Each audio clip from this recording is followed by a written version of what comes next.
Bonsoir à tous, bienvenue dans Market. On va évoquer l'actualité des marchés avec notre expert Mathias Kotting. Bonsoir Mathias. Bonsoir Nasrat. Alors dites-nous, qu'est-ce qu'il se passe en ce moment sur les marchés boursiers? Alors les actions mondiales baissent fortement.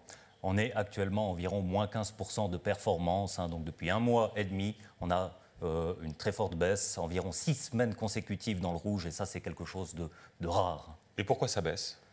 Alors pourquoi ça baisse? C'est toujours cette inflation qui est élevée et ces taux qui préoccupent. Donc l'environnement économique il reste encore un peu incertain. Vous nous rappelez Mathias, pourquoi est-ce qu'on a autant d'inflation? Alors c'est comme la bouteille de ketchup en verre, on tape dessus, il n'y a rien qui sort et d'un coup on en a plein l'assiette de ce ketchup. Avec l'inflation c'est la même chose, on ressent aujourd'hui les effets de trop de stimulation des années Covid et en parallèle donc, on a la guerre en Ukraine et les prix de l'énergie qui sont fortement montés. Et pourquoi l'inflation est-elle si importante pour l'économie? Alors l'inflation, ça détermine le pouvoir d'achat, c'est ce que tu peux faire, ce que tu peux dépenser avec ton salaire. Donc concrètement, si le prix du pain c'est 5 francs et que ça passe à 10 francs parce que les prix montent, au final avec ta pièce de 5 francs, tu ne peux plus acheter ce pain. Et on a toujours l'exemple qu'on aime bien citer dans les milieux économiques, c'est l'hyperinflation en Allemagne où pour acheter ton pain, il fallait une brouette entière. Donc à la fin, trop d'inflation, c'est mauvais pour les sociétés. Alors quelle solution pour du coup avoir moins d'inflation? Alors pour calmer la machine, il faut monter les taux d'intérêt. Monter les taux d'intérêt, ça calme la demande et ça calme la pression sur les prix. L'inflation, les taux, ça fait un moment qu'on en parle déjà. Ça fait un petit moment qu'on en parle. Pour l'inflation, ça fait une année qu'elle est élevée, depuis avril 2021 qu'elle est élevée. Les taux d'intérêt qui montent, c'est depuis cette année, depuis 2022, qui progressent déjà.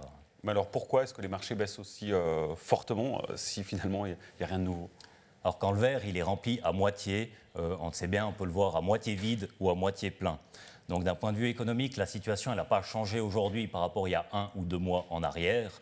Par contre, c'est vraiment la façon dont les marchés financiers voient la situation qui est différente. Et comment ces marchés voient-ils cette situation?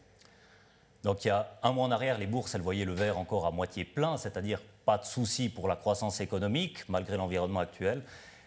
Aujourd'hui, les bourses, elles voient le verre à moitié vide, donc les bourses craignent un ralentissement de l'activité économique. Et en l'occurrence, comment est-ce que vous expliquez cette situation-là? Alors ça, c'est quelque chose qu'on peut mesurer, ce sentiment. Donc le sentiment, comme on peut le voir sur le graphique, le sentiment des investisseurs, il fluctue dans le temps. Et aujourd'hui, on est à des niveaux très bas. On est à des niveaux très bas comme on a été durant la crise de 2008, par exemple, ou durant la crise du Covid.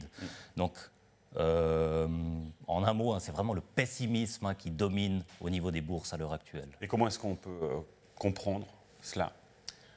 Alors sur le plan économique, la situation elle n'est pas si sombre. Les taux de chômage sont extrêmement bas, des niveaux records bas en Europe, aux États-Unis. Les indicateurs avancés qu'on suit sont toujours fortement positifs.